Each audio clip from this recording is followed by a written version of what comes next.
Ready? Pakikabog! Pakikabog! Pakikabog! Pakikabog! Alright! 1, 2, 3, release! Release! Good morning, good morning, good morning po mga ka-BBC. Ayan po yung mga ibon po natin. Ayan po sila, good morning, napakarami po mga ibon. Ayan po, pulkak! Baba! Baba! Ayan po, good morning, good morning. Kabog, kabog, kabog! Pakikabog, pakikabog! Pakikabog! Kabog, kabog, kabog!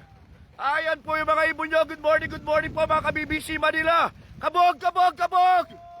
Kabog! Kabog! Kulot, kulot! Good morning po! Kabog, kabog, kabog, kabog!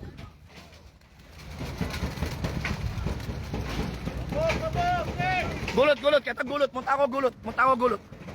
Beka itaw, Fox! Fox!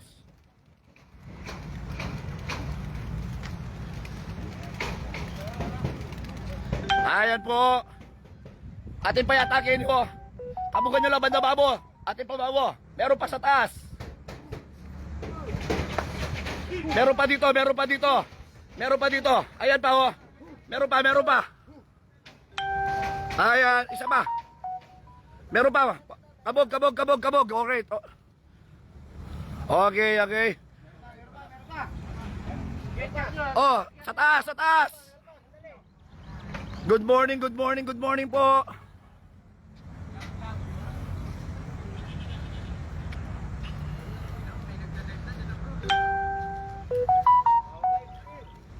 Okay. O, clear po tayo. Hintay lang po tayo ng konti. Magre-release po tayo. BBC naman po na.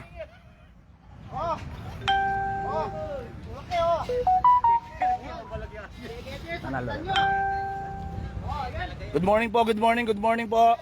Ayan po, i-release naman po natin ngayon. Ito po. Apalit, Makabebe at iilan po sa Bulacan. Oh, sa susunod po. Huwag kayong magsakay ng ano.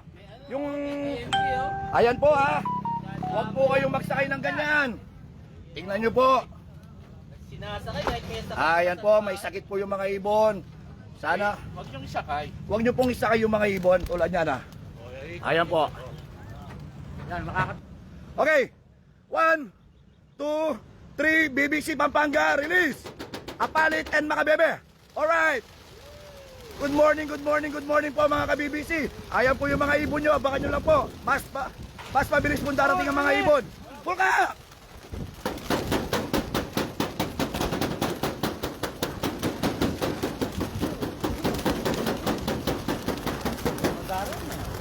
Marami rin po sa first training.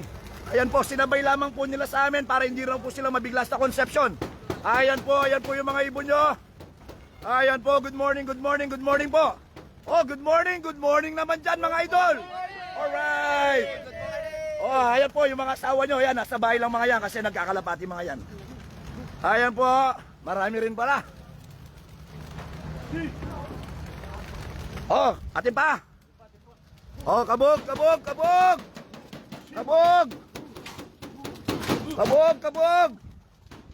Oh, hindi mo. Mapagal nini, oh, pamanluluwal. Kani. Atin na naman natin tama yun. Tinya naman, boss. Ayan. Wag. Ayun po, good morning po sa inyo lahat.